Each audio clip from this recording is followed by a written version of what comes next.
In April 2007, Estonia, a country of just over 1 million people, was hit by a major cyber attack.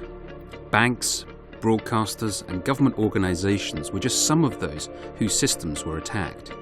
6 years later, NATO Review asked the country's president what it's learned about cybersecurity and who is best to provide it. Mr. President, do you think in order to gain more prominence, something more serious such as taking control of planes or actually bringing some deaths about by cyber attacks will be needed before this is really taken very seriously? Well, if someone wipes out the financial records of Wall Street, no one has to die directly as a result of it, but that can be pretty bad. And I would just suggest any politician says, well, no one's been killed, say, fine, that's true. And let's hope it stays that way, but your country's banks have just lost all of their financial data. Cyber attacks have become even more high profile recently with the attack in South Korea. Do you feel that NATO's in a position to defend its own members? If you completely paralyze the country, and then nothing's moving, there's no phone service, there's no food coming to the supermarkets, the hospitals are not working, what good does an army do? In fact, the army doesn't know who to fight. How much do you think that the cyber community will wait for institutional responses to this, and how much do you think a grassroots response is actually more likely, which you have some evidence of in Estonia with the Defence League? We had this idea that, well, maybe people might want to volunteer to do this.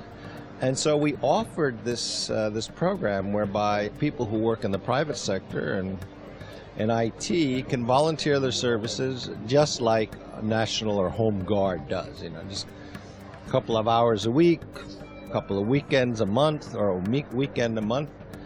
And as it's turned out, it's been hugely popular because, well, if you're a computer geek somewhere, you're making a lot of money, but what you're doing is, not necessarily, you're not serving the country. We have this overwhelmingly popular response of people who want to donate their time, and of course they do get an additional benefit because they have to go through to obtain a security clearance.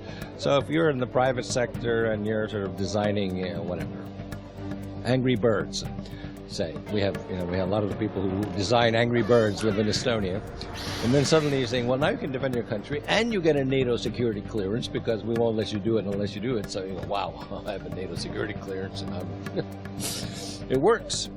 And with the end of the Afghanistan operation next year, do you feel that this presents an opportunity to push these kind of emerging security threats more to the front? I think the issues that we faced in 2001 to 2002 have been superseded today. Cyber defense was not at all an issue. The world was not wired enough in 2001, 2002 for, say, DDoS attacks to really have a meaningful effect, whereas today DDoS attacks are a regular occurrence. And I do think this is a mindset issue that will change as we get more and more people rising up who have had experience with cyber.